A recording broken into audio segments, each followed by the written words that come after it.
에필로그. 일본의 유수한 월간지 문예춘추에서 한 남자를 추적한 적이 있다. 그 남자는 일본에서 제일 돈을 많이 버는 사람이었다. 과거 일본에서는 매년 각 지역별로 납세액 순위를 공개했고, 납세액 순위는 다시 말하면 그 해에 누가 제일 돈을 많이 벌었는지를 알려주는 지표이다. 몇 년 전부터는 일반인들에게 위화감을 조성한다는 여론 때문에 순위를 발표하지 않게 되었다. 그러나 그 남자는 무려 10년간 일본 납세액 10위 안에 들었다. 그는 토지나 주식 거래는 일절하지 않았고, 토지나 주식이 아예 없기 때문에 따라서 실질 납세액으로 따지면 일본 최고의 부자라고 해도 무방하다. 그는 긴자 일본 한방연구소의 창설자이다. 현재는 긴자 마루칸으로 상호가 바뀌었다. 긴자 마루칸은 주로 한방으로 만든 건강식품 등을 취급한다. 순수하게 자신의 장사 수완만으로 돈을 벌었는데 평균 잡아 무려 1년에 우리 돈으로 1,000억이나 되는 세금을 납부했다. 그런 남자를 매스컴에서 가만히 놔둘 리가 없다. 일본의 매스컴이 그를 취재하기 위해 백방의 노력을 기울였으나 모두 허사였다.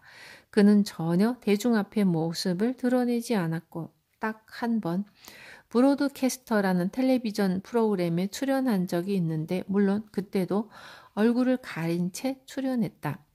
매스컴에서는 그가 신비주의를 표방하면서 극적인 광고 효과를 노린다는 치졸한 예상까지 나왔다. 신제품 마케팅 광고처럼 무슨 제품인지 궁금증을 한껏 불러일으킨 다음에 본격적으로 등장할 거라는 의미였다. 하지만 그가 만든 제품도 대대적인 광고 하나 없이 입소문으로 팔렸다. 그는 대중의 호기심을 철저히 외면했고 매스컴은 이번에는 그가 피라미드 상술로 제품을 강매한다고 의심했지만 그의 제품을 취급하는 대리점의 사장들은 늘 웃음을 달고 다녔고 여기저기에 행복을 운반하고 있었다. 그들의 표정은 더할 나위 없이 진솔했다. 또한 그들은 남자를 열성적으로 따랐으며 놀랍게도 대리점 사장마저 모두 각 지역에서 세금 납부액이 적어도 20위 안에는 들었다. 신흥 종교 또는 악덕 상술의 냄새가 난다고 판단한 매스컴은 그를 맹렬하게 추적했다. 그러나 그는 단 한마디로 모든 취재를 거부했다. 난 장사꾼일 뿐입니다. 사람들 앞에 나설 만큼 대단한 사람이 못 됩니다. 그래서 앞서 말했듯이 심층 취재로 명성이 자자한 문예춘추에서 발벗고 나섰다. 문예춘추는 무려 6개월 동안 그를 취재했는데 그 결과가 문예춘추 특집 기사로 실렸다. 그의 나이는 60살이며 출생은 도쿄 변두리라는 게 밝혀졌고 최종 학력은 중학교 졸업에 갖가지 직업을 거쳐 1970년경부터 한방차 판매를 시작했고 그 후 한방을 기초로 한 화장품과 건강식품을 개발해서 긴자 일본 한방연구소를 창업했다고 한다. 또한 자수성가해서 큰 돈을 벌었으며 그를 아는 사람들은 모두 그의 영향을 받아 행복할 의무를 실천하고 있고 그가 하는 장사는 철저히 합법적이며 조금이라도 문제가 될 소지는 없다는 것이 취지의 골자였다. 취재치고는 알맹이가 빠진 옥수수 같았다. 하지만 매스컴에 떠돌던 온갖 나쁜 억측은 모두 거짓으로 드러났다는 게 취재의 결실이라면 결실이었다.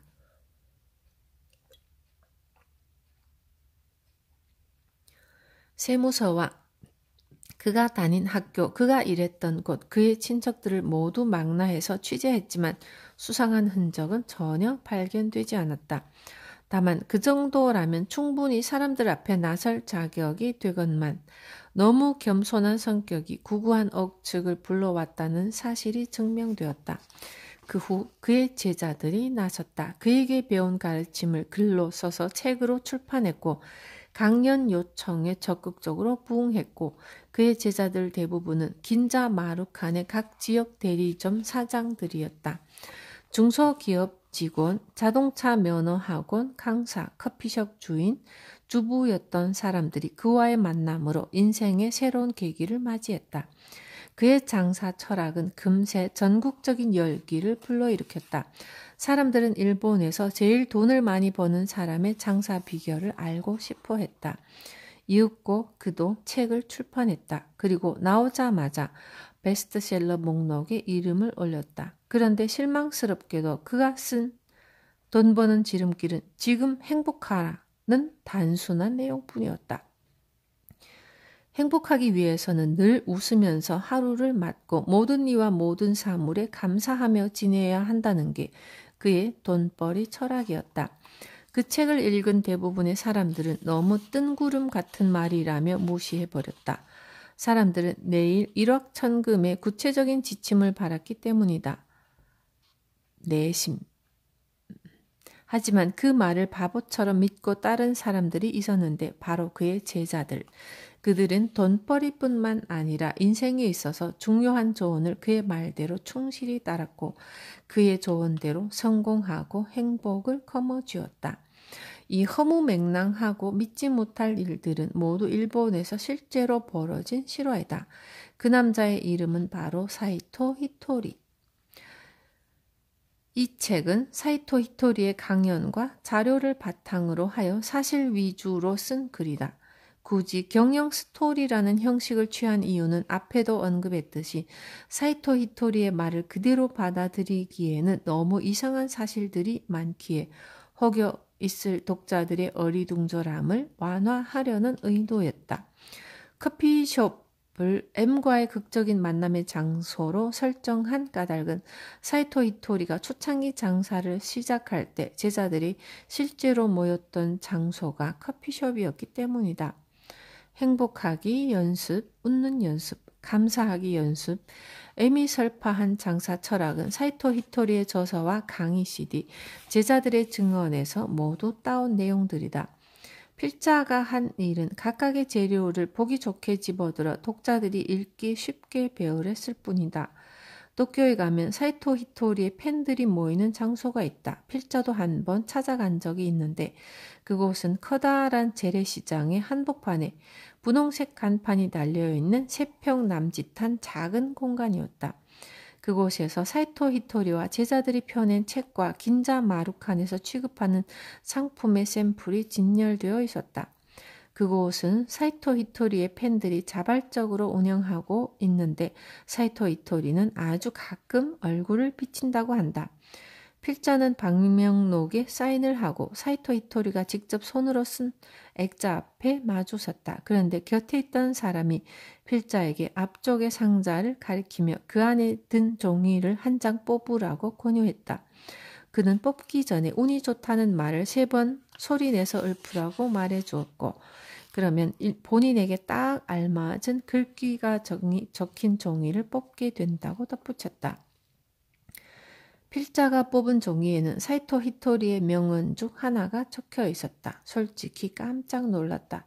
마침 필자가 고민 중이었던 문제를 다 알고 있다는 듯 다정하게 말을 건네는 내용이었기 때문이다. 사실 처음에는 혹여 사이토 히토리를 만날 수 있을까라는 기대로 왔지만 그 쪽지로 인해 그를 만난 것과 진배 없었다.